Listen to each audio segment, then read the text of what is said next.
ఈరోజు దాదాపుగా అవే అంశాలు మళ్ళీ ఒకసారి పార్లమెంటు నియోజకవర్గాల సమీక్షా సమావేశాలు ఈరోజు ఆదిలాబాద్ పార్లమెంట్ నుంచి ప్రారంభిస్తే దాదాపుగా అదే అంశాలు మళ్ళీ మా పార్టీ నాయకులు కార్యకర్తలు సుదీర్ఘంగా జరిగిన ఈ సమావేశంలో వారు మళ్ళీ ఒకసారి తమ అభిప్రాయాలను నిక్కచ్చిగా కుండబద్దలు కొట్టినట్టుగా నిర్మోహమాటంగా మా అందరి దృష్టికి తీసుకొని రావడం జరిగింది.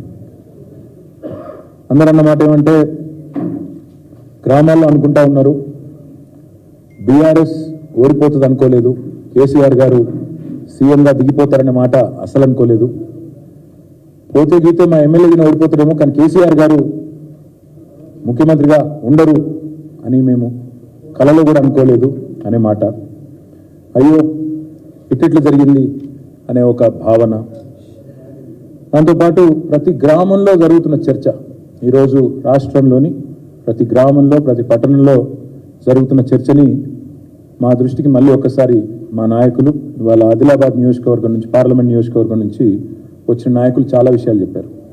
అందులో సరే సహజంగానే గతంలో ప్రభుత్వంలో ఉన్నప్పుడు మేము తీసుకొచ్చిన కొన్ని కార్యక్రమాల్లో పెట్టిన కొన్ని పథకాల్లో ఉండే కొన్ని సవరణలు చేస్తే బాగుండేది, కొన్ని లోటుపాట్లు ఉండే వాటిని కూడా సవరించుంటే బాగుండేది అనే అభిప్రాయాన్ని కూడా చాలా నిక్కచ్చిగా చెప్పడం జరిగింది.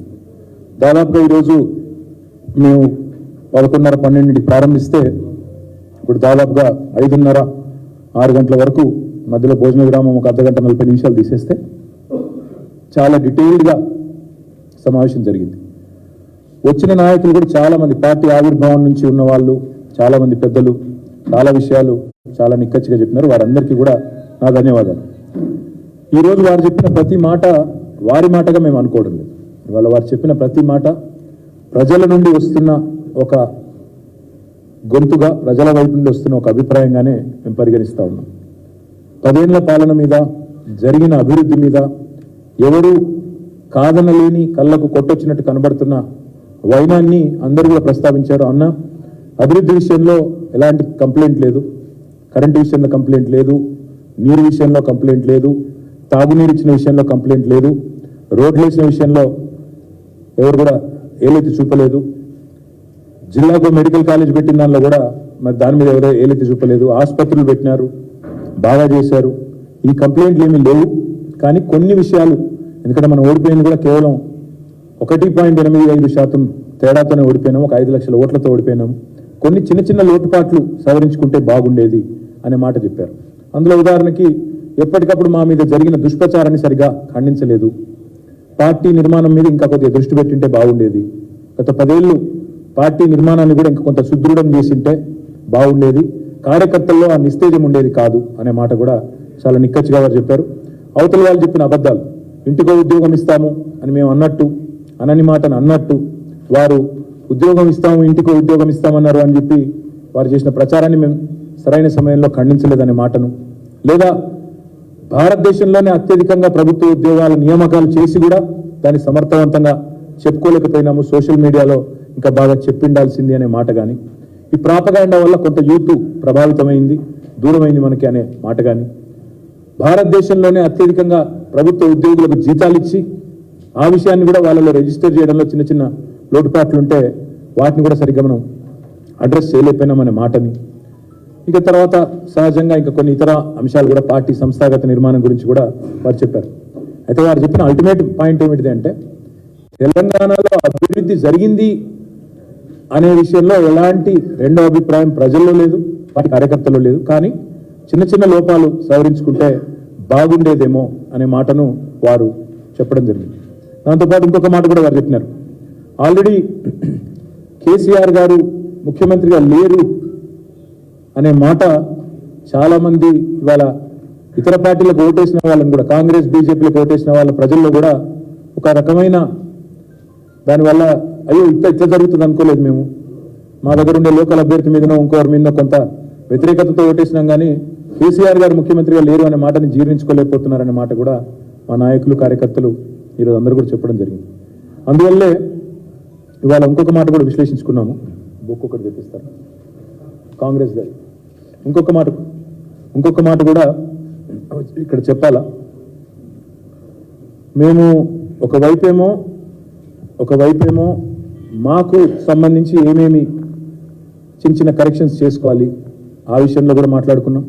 దాంతోపాటు మా మీద జరిగిన దుష్ప్రచారం, మా మీద జరిగిన మరి విష ప్రచారం, ప్రాపగాండా, ఫేక్ ప్రాపగాండా ఏదైతే జరిగిందో దాని విషయంలో కూడా చాలా తీవ్రమైన చర్చ జరిగింది. దాంతోపాటు ఇవాళ వచ్చిన ప్రతి కార్యకర్తకి ఈ పుస్తకం కూడా అందజేసినాం.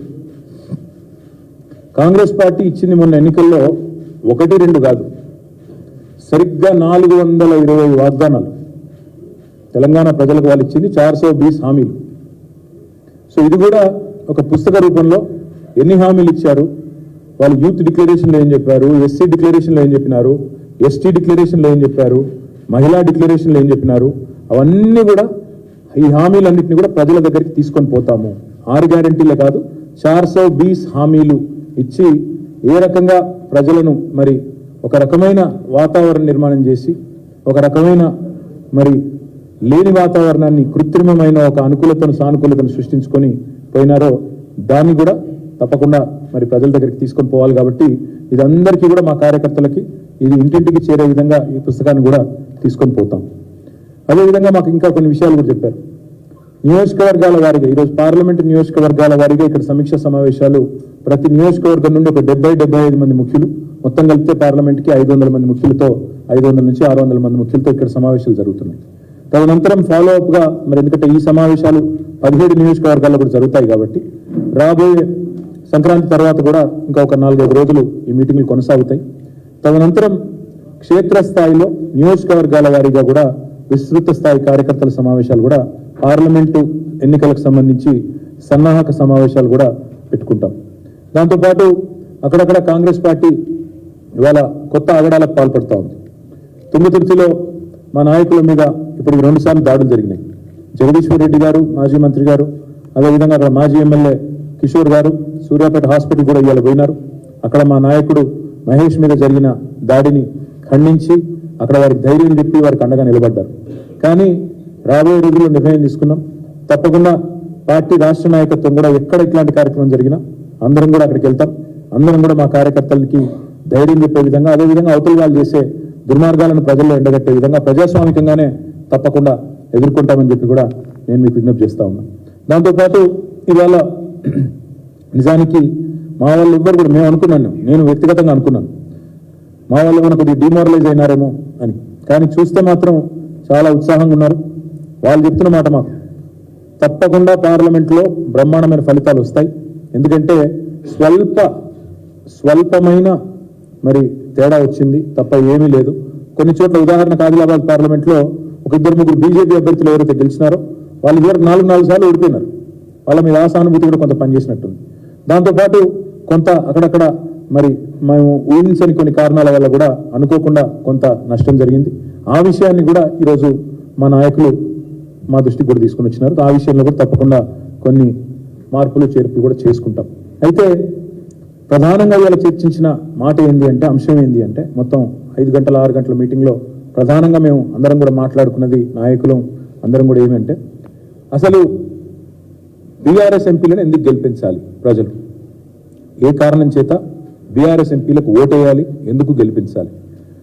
బీఆర్ఎస్ ఎంపీలను ఎందుకు గెలిపించాలి అంటే, తెలంగాణ బలం, తెలంగాణ గలం, తెలంగాణ దళం పార్లమెంట్లో ఉండాలి అంటే, తెలంగాణ అన్న మాట అక్కడ ధైర్యంగా ఉచ్చరించబడాలి అంటే, తెలంగాణ ప్రయోజనాల కోసం రాజీ లేకుండా కొట్లాడాలి అంటే, తెలంగాణ ప్రయోజనాల కోసం పేగులు దిగేదాకా అవసరమైతే నిలబడాలి అంటే, కలబడాలి అంటే ప్రభుత్వంతో, కేంద్ర ప్రభుత్వంతో, అది సాధ్యమయ్యేది కేవలం ఒక బీఆర్ఎస్కే తప్ప కాంగ్రెస్ పార్టీకో బీజేపీకో ఎంత మాత్రం కూడా కాదు.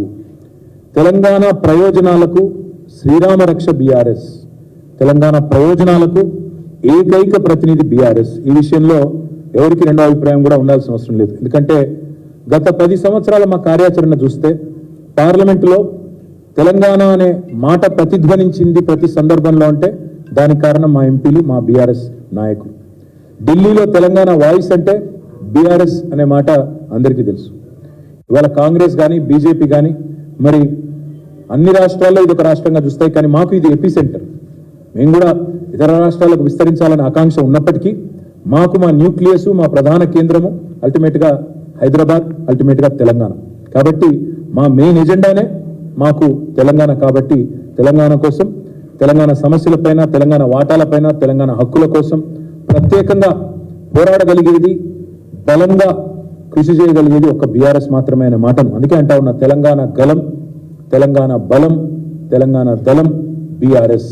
అందుకే పార్లమెంటులో తప్పకుండా ప్రశ్నించాలన్నా, ఏ అంశాన్ని లేవనెత్తాలన్నా కేవలం అది చేయగలిగేది, పోరాడగలిగేది ఒక బీఆర్ఎస్ మాత్రమే అనే మాటను కూడా నేను రాష్ట్ర ప్రజలకు కూడా విజ్ఞప్తి చేస్తా ఉన్నా. ప్రతి రాష్ట్రానికి భారతదేశంలో ఒక ప్రత్యేకమైన రాజకీయ అస్తిత్వం ఉంటుంది. ప్రతి పార్టీకి ఒక ప్రత్యేకమైన అస్తిత్వం కూడా ఉంటుంది. ఆ రాష్ట్రానికి గుర్తింపును, గౌరవాన్ని తెచ్చే ఒక లీడర్ ప్రతి రాష్ట్రానికి కూడా ఉంటారు. సొంత బలంతో, గట్టి గలంతో మాట్లాడే సత్తా ఉన్న నాయకులు భారతదేశంలో ప్రతి రాష్ట్రంలో ఉన్నారు. అట్లా ఉన్నప్పుడే ఆ రాష్ట్రానికి విలువ ఉంటుంది. ఉదాహరణకి బెంగాల్ అనగానే మనకు గుర్తొచ్చేది ఎవరు? మమతా బెనర్జీ గారు. బెంగాల్కి భేటీ అనగానే ఇవాళ మమతా బెనర్జీ గారు, దీదీగా పిలువబడే మమతా బెనర్జీ గారే గుర్తొస్తారు. తమిళనాడు అనగానే గుర్తొచ్చేది ఇవాళ ఒక డిఎంకే, ఒక స్టాలిన్ గారు, లేదా అన్నా డిఎంకే పార్టీ గుర్తొస్తుంది. ఆంధ్రప్రదేశ్ అనగానే గుర్తొచ్చేది ఇటు జగన్మోహన్ రెడ్డి గారు, అటు చంద్రబాబు నాయుడు గారు. ఎందుకంటే రెండు పార్టీలదే అక్కడ ప్రభావం ఉంది. ఒడిశా అనగానే గుర్తొచ్చేది నవీన్ పట్నాయక్ గారు, బిజు జనతాదళ్ పార్టీ. బీహార్ అంటే గుర్తొచ్చేది నితీష్ కుమార్ గారు, తేజస్వి యాదవ్ గారు. మహారాష్ట్ర అంటే గుర్తొచ్చేది శరద్ పవార్ గారు, ఉద్ధవ్ ఠాక్రే గారు. అదేవిధంగా ఇవాళ తెలంగాణ అనగానే గుర్తొచ్చేది భారతదేశం అంతా వెంటనే స్ఫురించే పేరు, గుర్తొచ్చే రూపం కేసీఆర్, బీఆర్ఎస్ మాత్రమే.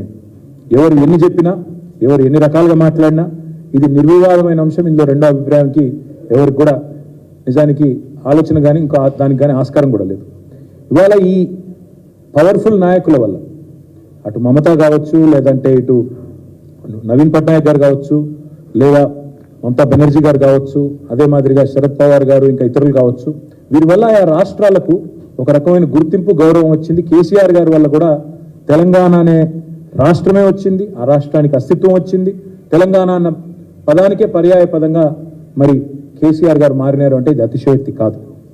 అందుకే తెలంగాణ కోసం ఆనాడు 32 రాజకీయ పార్టీలను ఒప్పించిన, దేశ రాజకీయ వ్యవస్థను ఒప్పించిన, పార్లమెంటులో ఇక ప్రతి ఒక్కరిని కింది స్థాయి 4th క్లాస్ ఎంప్లాయీ నుంచి ప్రధానమంత్రి దాకా అందరినీ కలిసి మరి ఆనాడు ఈయనను చూడంగానే మాకు తెలంగాణ గుర్తొస్తుంది అనే విధంగా కేసీఆర్ గారు ఎక్కని కడపలేదు, మొక్కని బండలేదు అన్నట్టు ఆనాడు విస్తృతంగా ఢిల్లీలో మరి ఆ రోజు చేసిన ప్రయత్నం వల్లనే రాష్ట్రం సాకారమైన విషయాన్ని కూడా నేను గుర్తు చేస్తా ఉన్నాను. అసెంబ్లీలో తెలంగాణ అన్న పదాన్నే నిషేధించబడే స్థాయి నుంచి ఇవాళ తెలంగాణ అసెంబ్లీలోనే మరి తెలంగాణ వాళ్ళు స్వయం పాలనలో నిలిచి ఉన్నారు అంటే ఇవాళ దానికి కారణమైంది కేసీఆర్ గారి రాజకీయ చాతుర్యం, బీఆర్ఎస్ పార్టీ యొక్క ప్రయత్నం అనే మాట కూడా నేను గుర్తు చేస్తా ఉన్నాను. ఎన్టీఆర్ గారి పేరు చెప్తే ఎట్లా అయితే తెలుగు వారు గుర్తొస్తారో, కేసీఆర్ గారి పేరు చెప్పగానే తెలంగాణ అని స్ఫురించడం కూడా అంతే న్యాచురల్. అంతే దేశవ్యాప్తంగా కూడా కేసీఆర్ అంటే తెలంగాణ, తెలంగాణ అంటే కేసీఆర్ అనే స్థాయికి మరి పేరు సంపాదించుకున్నాం. అందుకే మేము అనేది తెలంగాణ గలం, తెలంగాణ దళం, తెలంగాణ బలం బీఆర్ఎస్, కేసీఆర్. అందుకే ఆ కేసీఆర్ దండు రేపు ఢిల్లీలో ఉంటేనే, పార్లమెంట్లో ఉంటేనే తెలంగాణ రాష్ట్ర ప్రయోజనాలు పరిరక్షించబడతాయి. సమయము, సందర్భం వచ్చినప్పుడల్లా, అవసరం వచ్చినప్పుడల్లా పార్లమెంటులో గలం విప్పాలి, తెలంగాణ బలంగా కనబడాలి అంటే తప్పకుండా బీఆర్ఎస్ ఉండి తీరాలి. ఈ విషయాన్ని దయచేసి ప్రజలు గుర్తించాలని నేను కోరుతా ఉన్నా. సందర్భాలు వస్తాయి.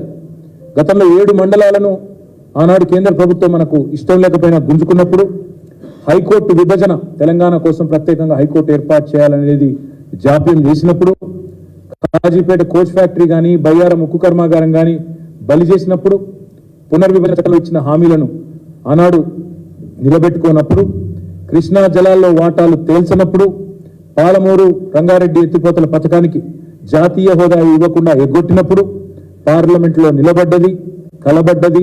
ఆనాడు గొంతు విప్పి ఆనాడు మొత్తం దేశం మన వైపు తిరిగి చూసే విధంగా చేసింది కేవలం కేసీఆర్ గారి ఎంపీలు, మా బీఆర్ఎస్ ఎంపీలు తప్ప ఇంకో పార్టీ కాదు. పార్లమెంటును స్తంభింపజేసింది బీఆర్ఎస్ఏ. ఇట్లా ఎన్నో సమస్యల మీద తెలంగాణకు సంబంధించి పోరాటం చేసింది, నిర్విరామంగా కొట్లాడింది గత 10 ఏళ్లలో బీఆర్ఎస్ పార్టీ. మన రైతులు పండించిన వడ్లను కొనుగోలు చేయకుండా ఆనాడు వ్యవసాయ శాఖ మంత్రిగా నిరంజన్ రెడ్డి గారు, తర్వాత వారితో పాటు మేమందరం పోయి ఢిల్లీలో ఆడికి పోయినప్పుడు మమ్మల్ని అవమానిస్తే నూకలు తినడం నేర్పించండి మీ వాళ్ళకని చెప్తే పిడికిలి బిగించి తెలంగాణ రైతుల పక్షాన అన్నాడు ఢిల్లీ వేదికగా జంతర్ మంతర్లో అదేవిధంగా తెలంగాణ భవన్లో ధర్నా చేసి మొత్తం దేశం దృష్టిని మన వైపు తిప్పింది బీఆర్ఎస్ మాత్రమే, కేసీఆర్ మాత్రమే. మోటార్లకు మీటర్లు పెట్టాలి అని మెడ మీద కత్తి పెడితే దేశంలోని అన్ని రాష్ట్రాలు ఒప్పుకున్నా మేము మాత్రం పెట్టం, రైతుల పక్షాననే నిలబడతాం అని తెగేసి చెప్పిన ఒకే ఒక్క నాయకుడు కేసీఆర్ గారు, ఒకే ఒక్క పార్టీ బీఆర్ఎస్. అందుకే బీఆర్ఎస్ ఎంపీలు ఢిల్లీలో ఉండాలి, పార్లమెంట్లో ఉండాలి. సింగరేణిని వేలం వేస్తాం, ప్రైవేటు పరం చేస్తాం, సింగరేణిని కూడబెడతాం, అమ్మేస్తాం అని చెప్పి కేంద్ర ప్రభుత్వం తెగించినప్పుడు మనకు బొగ్గు బ్లాక్లు ఇవ్వకుండా ఆక్షన్లో పెడితే అడ్డుకున్న ఒకే ఒక్క పార్టీ, గొంతు విప్పిన ఒకే ఒక్క పార్టీ, గర్జించిన ఒకే ఒక్క పార్టీ బీఆర్ఎస్ మాత్రమే, గర్జించిన నాయకుడు కేసీఆర్ గారు మాత్రమే అనే మాట నేను మీకు విజ్ఞప్తి చేస్తా ఉన్నా. ఇట్లా ఎన్నో సందర్భాలు, అది రాష్ట్రం యొక్క నీటి వాటాలు కావచ్చు, రాష్ట్రం యొక్క వనరులు కావచ్చు, రాష్ట్రంలో ఉండే మరి ఇచ్చిన హామీలు కావచ్చు, వీటన్నింటి విషయంలో మనం బలంగా మాట్లాడాలి, మన గలం విప్పాలి అంటే అది కాంగ్రెస్ బీజేపీల వల్ల కాదు. ఎందుకంటే వాళ్ళు జాతీయ పార్టీలుగా సహజంగానే వాళ్ళకి ఎట్లుంటుందంటే ప్రత్యేకంగా వాళ్ళకి తెలంగాణ మీద ప్రేమ ఉండదు. పార్లమెంట్లో ప్రత్యేకంగా ఎన్నడన్నా రాహుల్ గాంధీ లేదా తెలంగాణ కాంగ్రెస్ ఎంపీలు ఒక్క పూటనన్న తెలంగాణ గురించి మాట్లాడిన పరిస్థితి ఉన్నదా?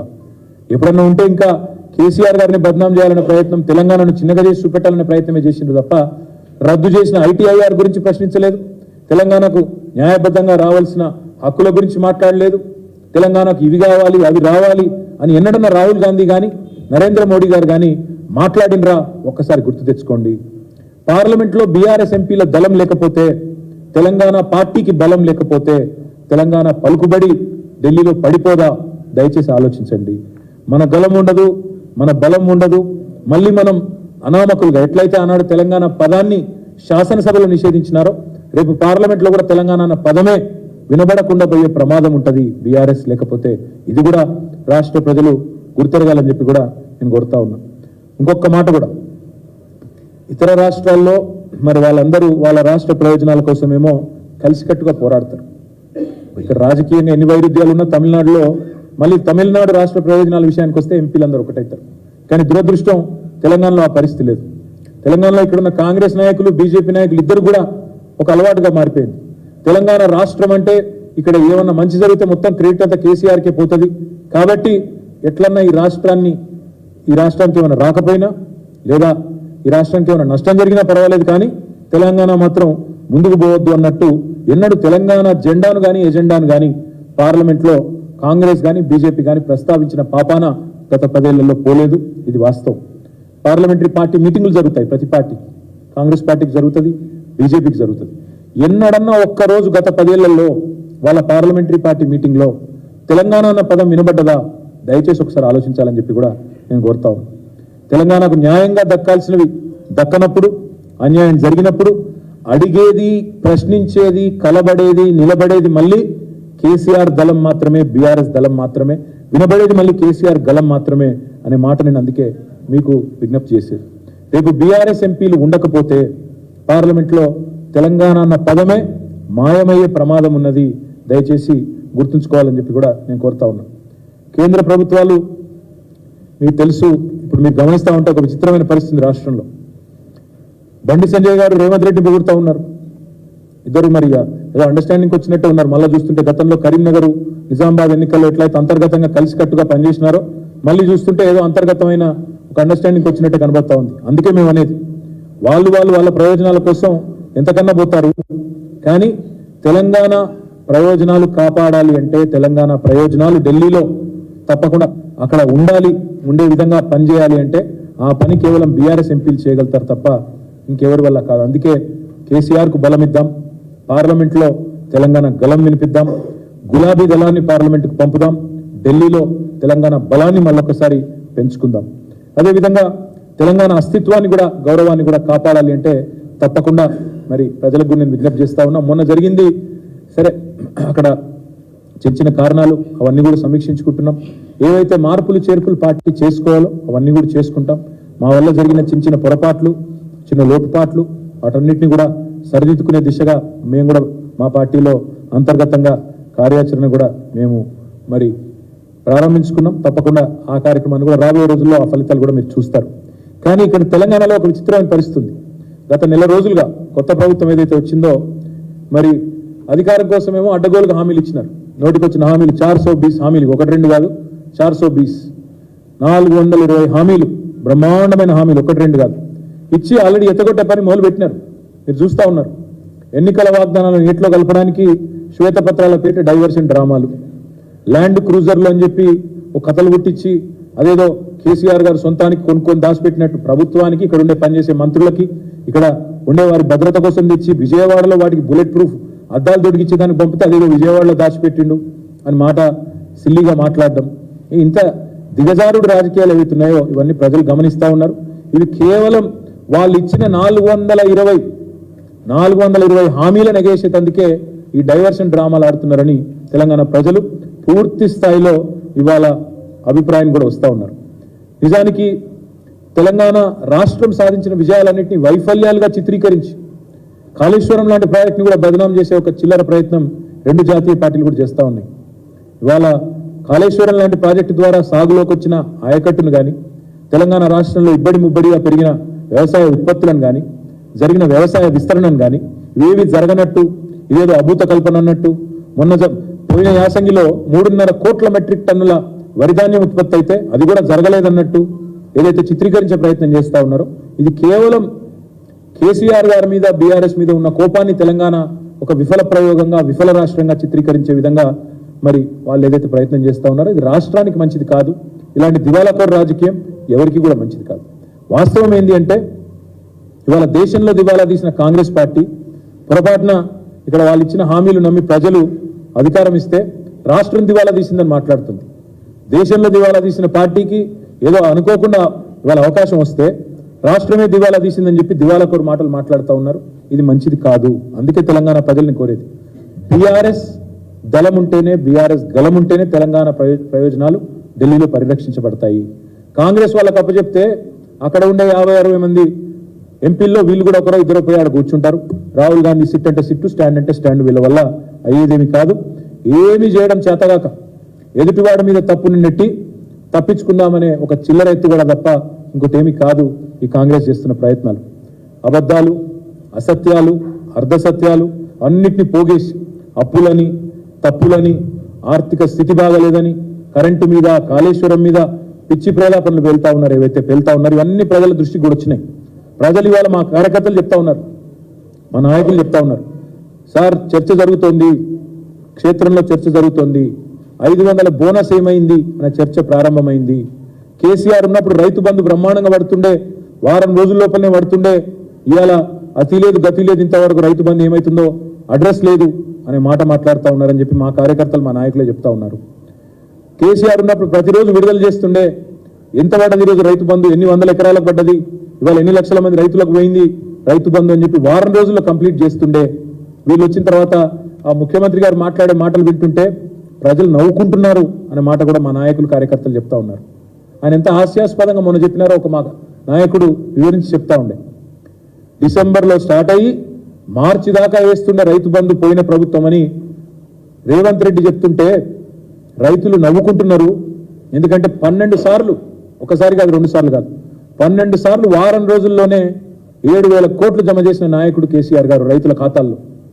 అట్లాంటి కేసీఆర్ గారి గురించి చిల్లరమల్లర మాటలు మాట్లాడితే ముఖ్యమంత్రి స్థాయి వ్యక్తి ప్రజలు ఏమనుకుంటారు, రైతులు నవ్వుకుంటారన్న సోయి లేకుండా మాట్లాడితే, ప్రజలకు వాస్తవాలు తెలుసు అన్న విషయాన్ని కూడా విస్మరిస్తే ఎట్లా అని చెప్పి మా నాయకులు, కార్యకర్తలు ఇవాళ ఆదిలాబాద్ నుంచి వచ్చిన వాళ్ళే ఈరోజు చెప్తా ఉన్నారు.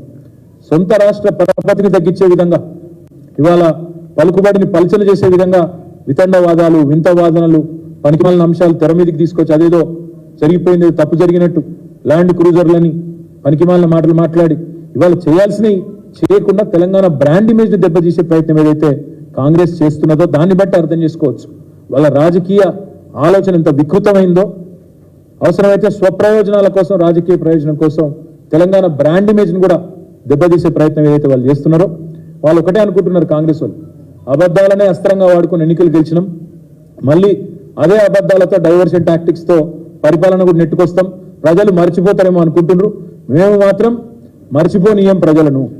100 రోజులు అన్నారు. మీరు 100 రోజుల్లో చేయకపోతే మిమ్మల్ని బొందబెట్టేది ఖాయమైన దిశగా తప్పకుండా ప్రజలను ఉద్రిక్తులు చేస్తాం. కౌంట్ డౌన్ ప్రారంభమైంది, 30 రోజులు అయిపోయింది, 70 రోజులు మిగిలింది. తప్పకుండా ఈ విషయంలో ప్రజల్ని తప్పకుండా చైతన్యవంతుల్ని చేస్తాం.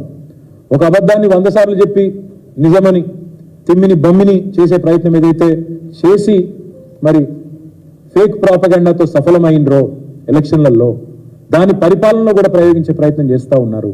తప్పకుండా దాన్ని తిప్పి కొడతాం. అందుకే మన ప్రజలకు ఇంకొకటి కూడా ఇవాళ మా కార్యకర్తలకు కూడా ఇచ్చాం. మేము చేసింది అప్పులు కాదు, మేము చేసింది అప్పులు కాదు, ఆస్తులు సృష్టించినాం. తెలంగాణ రాష్ట్రం కోసం 50 లక్షల కోట్ల పైచిలకు ఆస్తులు సృష్టించాం. ఏ రంగంలో ఏం చేసినామో చెప్పే స్వేదపత్రాన్ని కూడా మా ప్రతి నాయకుడికి, ప్రతి కార్యకర్త కూడా ఇస్తా ఉన్నాం. అద్భుతమైన ఆర్థిక సమృద్ధితో తెలంగాణను ఇవాళ అగ్రగామి రాష్ట్రంగా భారతదేశంలో నిలబెట్టిన దక్షత కేసీఆర్ నాయకత్వానిది. అవే వాస్తవాలను లెక్కలతో సహా అటు శాసనసభలో చెప్పినాం, ఇటు ప్రజాక్షేత్రంలో కూడా రేపటి రోజున చెప్తాం. పారే నీళ్లు సాక్ష్యం, తాగే నీళ్లు సాక్ష్యం, పండిన పంటలు సాక్ష్యం, కరెంటు వెలుగులు సాక్ష్యం. ఇవన్నీ కళ్ళెదురుగా కనబడుతున్న వాస్తవాలు కాదని నేను ప్రజలను అడుగుతా ఉన్నాను. అందుకే మనం చేసిన మంచి పనులు పల్లెల్లో, పట్టణాల్లో ఏవైతే కనబడుతున్నాయో వాటినే చూపెట్టి ప్రజలని ఓటు అడగండి, పార్లమెంట్లో తెలంగాణ గలం వినిపించే విధంగా తీర్పునివ్వండి అనే మాట కూడా చెప్తా ఉన్నాం.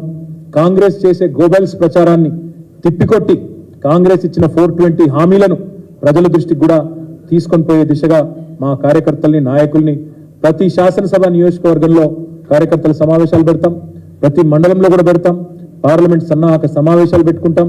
కేవలం పార్లమెంట్కే కాదు, రాబోయే రోజుల్లో వచ్చే పంచాయతీ ఎన్నికలకు, మున్సిపల్ ఎన్నికలకు, జిల్లా పరిషత్ ఎన్నికలకు అన్నిటికి కూడా కార్యకర్తలను సన్నద్ధులను చేస్తూ ముందుకు పోతాం. తప్పకుండా ప్రజలకు అన్ని విషయాలు కూడా మళ్ళీ గుర్తు చేస్తాం. ఆనాడు ప్రతిపక్షంలో ఉన్నప్పుడు కాంగ్రెస్ పార్టీ కేసులు వేసి ప్రాజెక్టులకు అడ్డుకున్నదే వీళ్ళు. ఆనాడు 7 మండలాలు గుంజుకొని మరి లోయర్ సీలర్ ప్రాజెక్టును గుంజుకొని తెలంగాణ నోట్లో మట్టి కొడుతున్నప్పుడు ఈ కాంగ్రెస్ పార్టీ వ్యతిరేకించలేదు. బీజేపీ చేస్తున్న ప్రయత్నానికి అడ్డుగలిగే ప్రయత్నం కూడా ఆనాడు చేయలేదు. అదే మాదిరిగా విభజన హామీల మీద బయ్యార ముక్కు కర్మాగారం కానీ, కాజీపేట కోచ్ ఫ్యాక్టరీ గురించి కానీ ఒక్క రోజున్న కాంగ్రెస్ పార్టీ ఎన్నడన్నా పార్లమెంట్లో మాట్లాడిందా? ఆ విషయాన్ని కూడా తప్పకుండా గుర్తు చేస్తాం. నీళ్ల వాటాలు తేల్చినప్పుడు, నిధులు ఇవ్వకుండా సతాయించినప్పుడు, కేంద్రం వివక్ష చూపుతున్నప్పుడు, మెడికల్ కాలేజీలు ఇవ్వకుండా, నర్సింగ్ కాలేజీలు ఇవ్వకుండా తప్పించుకున్నప్పుడు ఎన్నడన్నా బీజేపీ ఎంపీలు కానీ, కాంగ్రెస్ ఎంపీలు కానీ తెలంగాణ గురించి, జరుగుతున్న అన్యాయం గురించి ఎన్నడన్నా మాట్లాడినరా? ఈ విషయాన్ని కూడా ప్రజలకు గుర్తు చేస్తాం.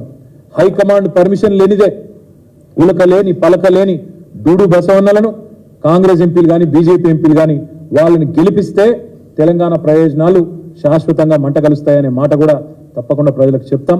సరే, అదేవిధంగా ఇంకా చాలా దుర్మార్గమైన కార్యక్రమాలు కూడా చేసినారు, అవన్నీ కూడా చెప్తాం.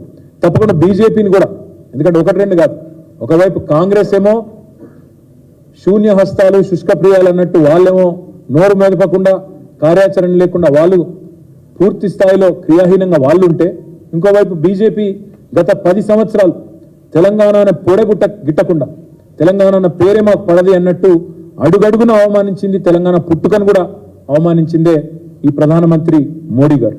అందుకే తెలంగాణకి అడుగడుగున అడుగడుగున తెలంగాణ మీద ప్రశ్నిస్తేనే పగబట్టినట్టు వ్యవహారం చేసిన బీజేపీకి కూడా ప్రజాక్షేత్రంలో బుద్ధి చెప్పాలి. పురిట్లోనే ఆనాడు తొలిద్రోహం చేసి 7 మండలాలు గుంజుకొని, విద్యుత్ ప్రాజెక్టులు గుంజుకొని అక్కడి నుంచి మొత్తం ద్రోహాలు, దోకాల పరంపరను ప్రారంభించిందే బీజేపీ. విభజన హామీలు నెరవేర్చింది బీజేపీ. నీతి ఆయోగ్ 24,000 కోట్లు ఇవ్వండి మిషన్ భగీరథకి, మిషన్ కాకతీయకని చెప్పినా ఒక్క పైసా ఇయ్యనిది బీజేపీ. అదేవిధంగా కాజీపేట కోచ్ ఫ్యాక్టరీని కథం పట్టించింది బీజేపీ. గిరిజన యూనివర్సిటీని ఏళ్ల పాటు పెండింగ్ లో పెట్టి మొన్న ఎన్నికల కోసం అని చెప్పి మొన్న ఏదో బయటికి తీసుకొచ్చినట్టు చేసి యాక్టింగ్ చేస్తున్నది బీజేపీ. ఆదివాసీ బిడ్డలకు, గిరిజన బిడ్డలకు అన్యాయం చేసిందే బీజేపీ. ఒక్క నవోదయ పాఠశాల ఇవ్వకుండా, ఒక్క కస్తూర్బా విద్యాలయం ఇవ్వకుండా ఈ 9.5 ఏళ్లు తెలంగాణ విద్యార్థులను సతాయించిందే బీజేపీ. ఐటీఐఆర్ను రద్దు చేసి తెలంగాణ యువత నోట్లో మట్టి కొట్టింది బీజేపీ. కృష్ణా జలాల్లో వాటా తేల్చకుండా, ఒక్క ప్రాజెక్టు జాతీయ హోదా ఇవ్వకుండా, కనీసం ట్రిబ్యునల్ కూడా నీటి వాటాల పంపిణీ తేల్చకుండా తెలంగాణ రైతుల నోట్లో మట్టి కొట్టింది బీజేపీ. జాతీయ హోదా ఇవ్వకుండా మట్టి కొట్టింది బీజేపీ. రైతుల మోటార్లకు మీటర్లు పెట్టాలని చెప్పి మెడ మీద కత్తి పెట్టిందే, తెలంగాణ రైతాంగం మీద పగబట్టిందే బీజేపీ. బొగ్గుబాయిల్ని వేలమేసి సిరివెలుగుల సింగరేణిని చీకట్లోకి నెట్టాలని ప్రయత్నం చేసిందే బీజేపీ. ఆదిలాబాద్లో సిమెంట్ కార్పొరేషన్ ఆఫ్ ఇండియాను తెరుస్తామని చెప్పి అమిత్ షా స్వయంగా వచ్చి నమ్మబలికి తుక్కు కింద అమ్మేసింది ఇదే బీజేపీ ప్రభుత్వం. వడ్లు కొనకుండా తిప్పలు పెట్టి నూకలు తినమని చెప్పి అవమానించింది బీజేపీ. ఇంకా చెప్పాలంటే చాలా ఉన్నాయి. హైదరాబాద్లో మెట్రోకు నయా పైసం సాయం చేయలేదు. 157 మెడికల్ కాలేజీలు దేశంలో ఇచ్చినా ఒక్కటి మనకి ఇయ్యలేదు. ఒక్క నవోదయ పాఠశాల ఇయ్యలేదు. ఇక అందుకే మేము చెప్పేది మత విద్వేషం తప్ప చేసిన మంచి పని ఒక్కటి కూడా లేదు. అందుకే మేము ఈ రాష్ట్ర ప్రజలని చేసే విజ్ఞప్తి ఒకటే, మోడీతో పోరాడాలంటే, మోడీతో ఢీ కొట్టాలంటే దమ్మున్న నాయకుడు కావాలి. ఆ నాయకుడు కేసీఆర్ గారు.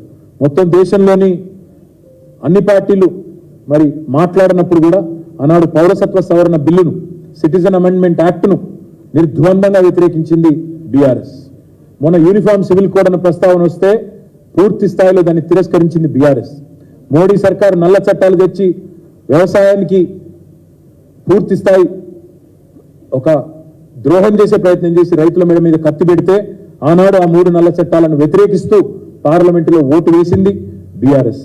ఎన్నో సందర్భాల్లో ఈ వికృత విద్వేష రాజకీయాలను, మతం పేరిట జరిగే ప్రయత్నాలను నిర్ద్వందంగా అడ్డుకున్నది బీఆర్ఎస్. మోడీని ఢీకొన్నది బీఆర్ఎస్. అందుకే తెలంగాణ ప్రజలకు మేము చేసే విజ్ఞప్తి, తెలంగాణ గలం, తెలంగాణ దళం, తెలంగాణ బలం కేసీఆర్ గారి టీం. అందుకే ఈ పార్టీ ఖచ్చితంగా ఎంపీలు అక్కడ ఉంటేనే మన ప్రయోజనాలు పరిరక్షించబడతాయి. 2 జాతీయ పార్టీలు కూడా అవసరమైతే కుమ్మక్కై రాజకీయం చేస్తాయి. అవసరమైతే అండర్స్టాండింగ్ కూడా వచ్చినా ఆశ్చర్యం లేదు. పోయినసారి కరీంనగర్లో, నిజామాబాద్లో ఇంకా చాలా చోట్ల ప్రయత్నాలు చేసినారు. ఈసారి కూడా నేను గుర్తు చేస్తా ఉన్నా మీకు, ఈసారి శాసనసభ ఎన్నికల్లో కూడా బీజేపీ అభ్యర్థులను ఓడగొట్టింది ఎవరండి? బండి సంజయ్ని ఓడించింది బీఆర్ఎస్ కాదా? అరవింద్ ధర్మపురిని ఓడించింది బీఆర్ఎస్ కాదా? రాజాసింగ్ను దాదాపు ఓడించినంత పనిచేసింది బీఆర్ఎస్ కాదా? ఈటెల రాజేందర్ గారిని ఓడించింది బీఆర్ఎస్ కాదా?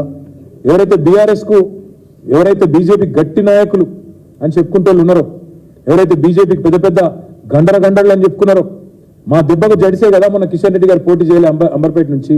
పోయినసారి ఆయన నొడగొట్టింది బీఆర్ఎస్ కాదా? ఈసారి తప్పించుకొని పారిపోలేదా కిషన్ రెడ్డి గారు? ఈసారి మీరు చూడండి, బలమైన బీజేపీ అభ్యర్థులను ఓడించింది ఎవరు? అందుకే మేము రాష్ట్ర ప్రజలకు విజ్ఞప్తి చేస్తా ఉన్నాం, బీజేపీని నిలువరించే శక్తి ఉన్నది కేవలం బీఆర్ఎస్కే, కాంగ్రెస్కి ఆ శక్తి లేదు. అందుకే మేము కోరేది, రేపు పార్లమెంట్లో కూడా తెలంగాణ వాణి ఉండాలి, బలం ఉండాలి, గలం ఉండాలంటే అది బీఆర్ఎస్ వల్ల అవుతుంది తప్ప ఇంకోరి వల్ల కాదు. ఈ మీటింగ్ ఈరోజు మొదటిది. ఈ మెటీరియల్ మేము ప్రతి నాయకుడికి ఇస్తాము, ప్రతి ప్రజలకు కూడా ఇది చేరవేస్తాం. మొత్తంగా చేరవేసి తప్పకుండా మరి ఈరోజు మొదటి సమావేశం, ఇంకా 16 సమావేశాలు ఉంటాయి. 16 రోజుల పాటు ఇవి కొనసాగుతాయి. సంపూర్ణంగా మొత్తం సమీక్ష అయిన తర్వాత, ఎందుకంటే ఇవాళ మొదటి రోజు వచ్చిన మా ఆదిలాబాద్ నాయకులందరూ కూడా మళ్ళీ తిరిగి పాపం వాళ్ళు బెజ్జూర్ దాకా, దహగాం దాకా, అక్కడ ఆదిలాబాదు బేలా దాకా, జైనత్ దాకా చాలా దూరం పోవాలి కాబట్టి 350 కిలోమీటర్లు పోవాలి కాబట్టి వారికి తొందరగా పంపించే ప్రయత్నం చేసినాం. రేపు కరీంనగర్ ఉంది. ఇంకా తదుపరి వరుసగా పార్లమెంట్ నియోజకవర్గాల వారీగా సమావేశాలు ఉన్నాయి. బహుశా జనవరి 22-23 తారీఖు వరకు ఈ సమీక్షా సమావేశాలు అయిపోతాయి. అయిపోయిన తర్వాత మా తదుపరి కార్యాచరణ మొత్తం, అంటే శాసనసభ నియోజకవర్గాల వారీగా సమావేశాలు ఎప్పుడు ఉంటాయి, అభ్యర్థుల ప్రకటన ఎప్పుడు ఉంటుంది, దానికి కేసీఆర్ గారు కూడా ఇప్పుడిప్పుడే కోలుకుంటా ఉన్నారు. ఇంకా ఒక 4 వారాలు వారికి పడుతుండొచ్చు, 4 నుంచి 5-6 వారాలు పడుతుండొచ్చు మళ్ళీ తిరిగి ఇక్కడ ఆఫీస్కి వచ్చి కూర్చొని పనిచేసే పరిస్థితి రావాలంటే.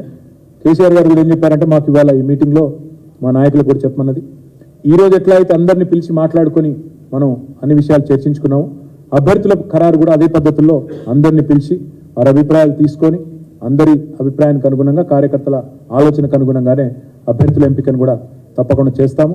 మాకైతే సంపూర్ణమైన విశ్వాసం ఉంది. ఎందుకంటే ఇప్పుడు మొన్న వచ్చిన ఓటు శాతం కూడా మీరు చూస్తే దాదాపు 37% పైనే వచ్చింది. ఇంకా అప్పటికిప్పటికి చూస్తే ఈ ప్రభుత్వానికి ఆల్రెడీ రాష్ట్రంలో వ్యతిరేకత పెరిగింది. మా నాయకులే చెప్తా ఉన్నారు, కార్యకర్తలు చెప్తా ఉన్నారు. ఆటో డ్రైవర్లు సమ్మెలు చేస్తున్నారు, బస్సులో మహిళలు కొట్టుకుంటా ఉన్నారు, రైతులు ఆల్రెడీ నిస్తేజంలో ఉన్నారు. రైతు బంధు ఎప్పుడు పడుతుందో ఏందో, బోనస్ లేదు, ఏం లేదు. ఆల్రెడీ రైతాంగంలో కూడా ఒక రకమైన నిరాశ ప్రారంభమైంది. కొత్తగా నాకు తెలిసి వీళ్ళకు పాజిటివ్గా ఒక కార్యక్రమం కూడా చేసిందేమీ లేదు. కాబట్టి మాకున్న విశ్వాసం ఏంటంటే, ఆల్రెడీ కేసీఆర్ గారు కూడా అయ్యో ఆయన ముఖ్యమంత్రి లేరు అనే భావన కూడా ప్రజల్లో ఉంది. కాబట్టి తప్పకుండా పార్లమెంట్లో మంచి ఫలితాలు వస్తాయి. తదనంతరం జరిగే పంచాయతీ ఎన్నికలు, లోకల్ బాడీ ఎలక్షన్స్లో కూడా మంచి ఫలితాలు సాధిస్తామనే విశ్వాసం ఉంది. మా కార్యాచరణ కొనసాగిస్తూ పార్లమెంట్ నియోజకవర్గాల సమీక్షలు కొనసాగిస్తూ ముందుకు పోతాం. మళ్ళొక్కసారి నేను చెప్పేది, తెలంగాణ బలం, తెలంగాణ గలం, తెలంగాణ దళం పార్లమెంట్లో ఉండాలంటే కేసీఆర్ గారి ఎంపీలు ఉండాలి, బీఆర్ఎస్ ఎంపీలు ఉండాలి. ఇది దయచేసి తెలంగాణ ప్రజలు అర్థం చేసుకుని రేపటి పార్లమెంట్ ఎన్నికల్లో మాకు మద్దతు ఇస్తారని చెప్పి ఆశిస్తూ మీకు కూడా అందరికీ ధన్యవాదాలు.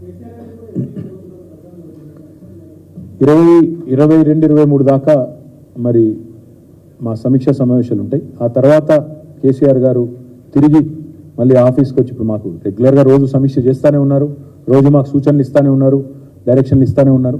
కాబట్టి అభ్యర్థుల ఖరారు విషయంలో పార్టీ ఏం చేయాలి అనేది అందరి అభిప్రాయాలు తీసుకొని ఈరోజు ఎట్లా అయితే చేశామో అదే పద్ధతిలో పోతాం తప్ప గతంలో చిన్న చిన్న పొరపాట్లు జరిగినాయి. కాబట్టి అవన్నీ కూడా సవరించుకుంటాం. నేను మళ్ళీ చెప్తా ఉన్నా, మేము కూడా ఇప్పుడు ఓటమి నుంచి తప్పకుండా ఏ పార్టీ అయినా ఏ వ్యవస్థ అయినా తప్పకుండా పాఠాలు నేర్చుకోవాలి. మేము కూడా నేర్చుకుంటున్నాం, ప్రజలకు కూడా అదే అప్పీల్ చేస్తూ ఉన్నాం. ఈరోజు దాదాపు 26 మంది మాట్లాడారు, దాదాపు 170 సజెషన్లు వచ్చినాయి.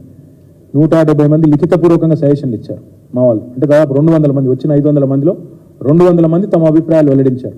మేము కూడా అవన్నీ చూసుకుంటున్నాం, అన్ని నోట్ చేసుకున్నాము, క్రోడీకరించుకున్నాము. ఇంత పెద్ద చిట్టా ఉంది ఇప్పుడు మా దగ్గర. అవన్నీ కేసీఆర్ గారికి సమర్పిస్తాము. వారికి కూడా వచ్చిన అభిప్రాయాల సమాహారం మొత్తం కూడా వారికి చెప్తాం. పథకాలు, పార్టీ నిర్మాణము, ఏం చేయాలి, పార్లమెంట్ ఎన్నికలు ఎట్లా ఎదుర్కోవాలి, రాబోయే 5 ఏళ్ళు ఎట్లా పనిచేయాలి, ఇవన్నింటి విషయాల్లో చాలా డీటెయిల్డ్గా మాకు మా వాళ్ళు సూచనలు ఇచ్చారు. తప్పకుండా వాటిని కూడా స్వీకరించి అభ్యర్థుల విషయానికి వస్తే మరి పార్టీ మొత్తంగా తీసుకుని అందరం ముఖ్యులందరం కూర్చొని నిర్ణయం తీసుకుంటాం తప్ప ఏకపక్షమైన నిర్ణయాలు అట్లా ఉండవు. కేసీఆర్ గారు తిరిగి మళ్ళీ ఇక్కడ ఆఫీస్కి వచ్చిన తర్వాత అందరిని పిలిచి కూర్చోబెట్టి పార్లమెంట్ వారీగా అందరితో చర్చించిన తర్వాత నిర్ణయం తీసుకుంటాను.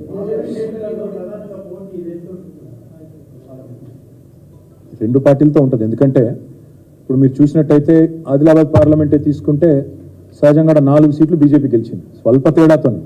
3000తో ఇప్పుడు నిజానికి చెప్పాలంటే బ్రదర్, ఇప్పుడు మీరు మంచి ప్రశ్న అడిగారు. మేము గెలిచింది 39. మొన్న శాసనసభ నియోజకవర్గ ఎన్నికలు తీసుకుంటే 119కి గాను మేము గెలిచింది 39, which is 1/3 of the entire state. మేము దాదాపు ఒక 10-11 సీట్లు 6000 ఓట్ల లోపల పోయినాయి. 10-11 సీట్లు ఉన్నాయి. ఉదాహరణకు ఆదిలాబాద్లోనే తీసుకుంటే మాకు సిర్పూర్ సీటు పోయింది 3000 ఓట్లతో, ఖానాపూర్ పోయింది 4000 ఓట్లతో, ఆదిలాబాద్ పోయింది 6000 ఓట్లతో.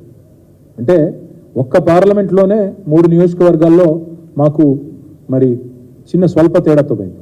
కానీ మొత్తం 17 పార్లమెంట్ నియోజకవర్గాలు తీసుకుంటే మాకు మొత్తంగా చూస్తే 7 పార్లమెంట్ నియోజకవర్గాల్లో బీఆర్ఎస్ ఆధిక్యత ఉంది. మొత్తంగా చూసినట్టయితే 7 పార్లమెంట్, ఇప్పుడు ఆదిలాబాద్ పార్లమెంటే తీసుకుంటే దాదాపు 16-17 వేల లీడ్ ఉంది బీఆర్ఎస్కి మొత్తం మొన్నటి ఎన్నికల్లో ఓట్లు చూసుకుంటే. అట్లా మొత్తం 17లో 7 మాకు ఆధిక్యత కనబడతాం. 1-2 చోట్ల కొన్ని చోట్ల కాంగ్రెస్ ఉన్నట్టుంది. ఓవరాల్గా చూసుకుంటే అందుకే ఒక్కో పార్లమెంట్లో పరిస్థితి ఒక్కోలాగా ఉండేటట్టుంది. కొన్ని చోట్ల కాంగ్రెస్తో పోటీ ఉండొచ్చు, కొన్ని చోట్ల బీజేపీతో ఉండొచ్చు. చూడాలి ఏం జరుగుతుందని చూడాలి.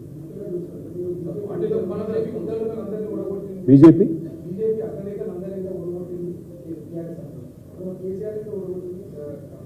ఎస్ అంటే మేము పోటీ పడుతున్నామని చెప్తున్నా. నేనేమంటున్నా మీకు మళ్ళీ చెప్తున్నా. నేను ఇప్పుడు మీరు మంచి ప్రశ్న అడిగిన బ్రదర్.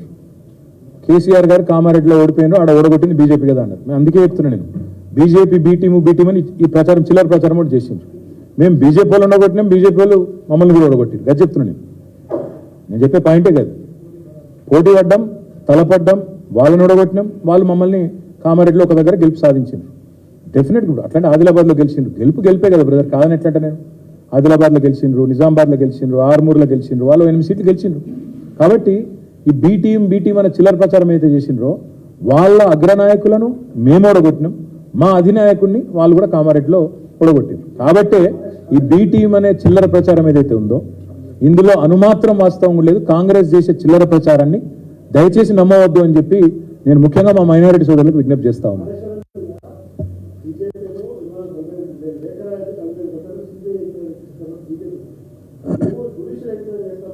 బ్రదర్గా మేము శాసనసభలోనే డైరెక్ట్గా చెప్పినాం, సుమోటో చెప్పినాం. మమ్మల్ని ఎవరు అడగలేదు, మమ్మల్ని ఎవరు నిలదీయలేదు, మేమే చెప్పినాం.